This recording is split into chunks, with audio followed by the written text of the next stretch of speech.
जी अस्सलाम वालेकुम स्टूडेंट्स। आज की हमारी वीडियो है स्पेशली पीपीएससी के स्टूडेंट्स के लिए, जो स्टूडेंट्स जूनियर क्लर्क का पेपर देना चाह रहे हैं उन स्टूडेंट्स के लिए। इसके अलावा असिस्टेंट्स के स्टूडेंट्स के लिए ये मेरी वीडियो है, जिसमें हम जीके के पोर्शन को स्टार्ट करेंगे। अनसॉल्व्ड जो है ये पीडीएफ आपके लिए स्टूडेंट्स बनाई जा रही है। जो स्टूडेंट्स इन पीडीएफ को चाहते हैं वो ऑनलाइन हमसे कॉन्टैक्ट करके परचेज़ कर सकते हैं। तो चलो जी, हम पहला एमसीक्यू स्टार्ट करते हैं जो आपके सामने है, जिसमें एनपीटी स्टैंड फॉर का मतलब क्या है। इसका मतलब है नेशनल प्योरिफिकेशन स्ट्रेटी, इसको बोला जाता है। उसके बाद जी पैसो स्टैंड फॉर, पैसो के क्या मतलब है, Pakistan agriculture seed supplies corporation, इसको बोला जाता है। ठीक है, ये कंपनी बनाई गई है जो कि गवर्नमेंट सेक्टर्स को एडमिनिस्ट्रेटिव कंट्रोल करती है। मिनिस्ट्री नेशनल फूड सिक्योरिटी इसको बोला जाता है। नेक्स्ट है Pakistan population was only dash million at the time of independence. आज़ादी के वक्त पाकिस्तान की जो आबादी थी वो कितनी थी, तो वो 33 मिलियन आबादी थी। 1998 में जो है पाकिस्तान की पॉपुलेशन जो है वो 75 मिलियन हो गई, और 2017 के सेंसस के मुताबिक जो है वो 20 करोड़ हो गई, और अब 22 करोड़ आवाम है। उसके बाद है ranking of third desert in the world area wise is. दुनिया में सहराए थर का दर्जा जो है वो कितने नंबर पे आता है, तो थर जो है वो 9th लार्जेस्ट डेजर्ट है। ठीक है, सब ट्रॉपिकल डेजर्ट इसको भी बोलते हैं हम, ये भी आप याद कर सकते हैं। ठीक है, उसके बाद आपने ये याद रखना है इसमें कि ग्रेट इंडियन डेजर्ट भी इसको बोला जाता है। उसके बाद नेक्स्ट आपका एमसीक्यू स्टूडेंट है, Afghanistan is separated from Central Asia by which of the following. Afghanistan मदरजा झैल में किसके वस्ते में आता है, तो ये ऑकस रिवर के वस्त में मौजूद है।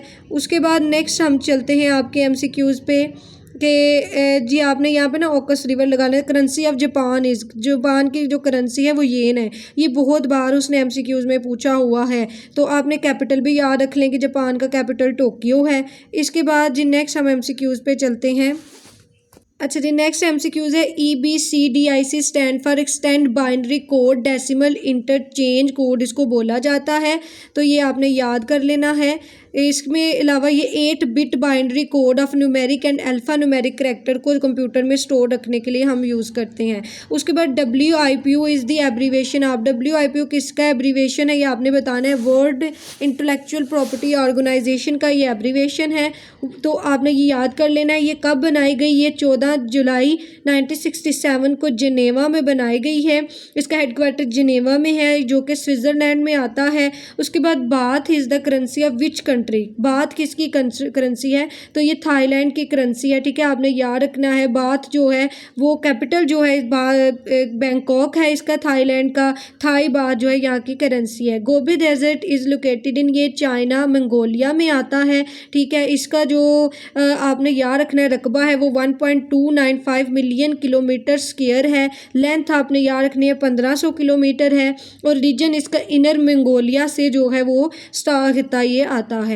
तो ये सारी इसके बारे में इंपॉर्टेंट इंफॉर्मेशन थी। उसके बाद गाज़ा जो है वो सिटी किसकी है, तो ये फ़लस्तीन की सिटी है, ये आपने याद रखना है। इसके बाद ये लार्जेस्ट सिटी है फ़लस्तीन की। ठीक है, ये भी आप इसके बारे में याद रख सकते हैं। फ़लस्तीन जो है वो कैपिटल है जेरूसलम का, ये आपने याद रखना है, और यहाँ पर जो है वो अरेबिक लैंग्वेज बोली जाती है। उसके बाद the capital of Egypt is, Egypt का जो कैपिटल है वो कायरो है। ठीक है, ये आपने याद रखना है। और करेंसी जो है इजिप्टियन पाउंड है। यहाँ पर बोली जाने वाली लैंग्वेज अरेबिक है। लोकेटेड ये अफ्रीका में आता है। उसके बाद what is the capital of Qatar, Qatar का कैपिटल दोहा है। ठीक है, और इसके करेंसी जो है वो कतरी रियाल है। यहाँ पर बोली जाने वाली लैंग्वेज अरेबिक है, और ये एशिया में आता है। और यहाँ पर जो रिलीजन है वो इस्लाम है। और आप इसके मज़ीद जो पार्लियामेंट है उसको ट्रिक ऑफ फॉर रिमेंबर्स भी बोला जाता है। What is the capital of United Arab Emirates, तो ये अबू धाबी है, ये आपने याद रखना है। अबू धाबी जो है इसका कैपिटल है, और यहाँ पे दिरहम यूज़ होते हैं, अरेबिक लैंग्वेज है। उसके बाद जो है जी ये रिलीजन यहाँ पे इस्लाम है, ये आपने इसके बारे में याद रखना है। उसके बाद नेक्स्ट एमसीक्यूज़ पे चलते हैं। अच्छा जी, उसके बाद हमने नेक्स्ट करना है, इसमें हमने देखना है कि जो कैपिटल है जी इंडोनेशिया का, वो आपने बताना है। इंडोनेशिया का जो कैपिटल है वो जकार्ता है, ठीक है, ये आपने याद रखना है। यहाँ पे जो करेंसी यूज़ होती है वो रुपीज़ है। इंडोनेशिया में जो लैंग्वेज बोली जाती है वो इंडोनेशियन है। ये सब कॉन्टिनेंट एशिया में आता है। यहाँ पर जो रिलीजन है वो इस्लाम है। और जो पार्लियामेंट कार्ड कहलाते हैं उसको हम कहते हैं पीपल्स कंसल्टेटिव असम्बली भी बोला जाता है। ये इंपॉर्टेंट इंफॉर्मेशन थी एशिया के बारे में। उसके बाद है what is the capital of Malaysia. Malaysia का कैपिटल कोलालंपुर है, जो आपने याद करना है। लंपुर भी बोला जाता है, ठीक है। और इस यहाँ पे जो लैंग्वेज बोली जाती है वो मेले बोली जाती है और ये एशिया में आता है। यहाँ पे जो रिलीजन है वो इस्लाम है। अनवार इब्राहिम जो है वो यहाँ के प्राइम मिनिस्टर हैं और जो पार्लियामेंट है वो जी मजलिस उसको हम बोलते हैं। तो ये मलेशिया के बारे में इंपॉर्टेंट इंफॉर्मेशन थी। उसके बाद नेक्स्ट आपका एमसीक्यूज़ है कि जी जो कैपिटल है तुर्की का वो आपने बताना है। तो कैपिटल जो है जी तुर्की का वो अंकारा है, ठीक है। तो पहले इस्तांबुल था, अब अंकारा है। उसके बाद जो यहाँ पे लैंग्वेज बोली जाती है वो तुर्किश है। उसके बाद जो करेंसी है वो तुर्किश लीरा है और ये यूरोप एशिया में मौजूद है। इसके बाद यहाँ पर इस्लाम जो है वो दीन है, लेकिन ये सेकुलर कंट्री है। यहाँ पर जो है वो डिफरेंट जो ज़बानें बोलने वाले लोग हैं वो रहते हैं।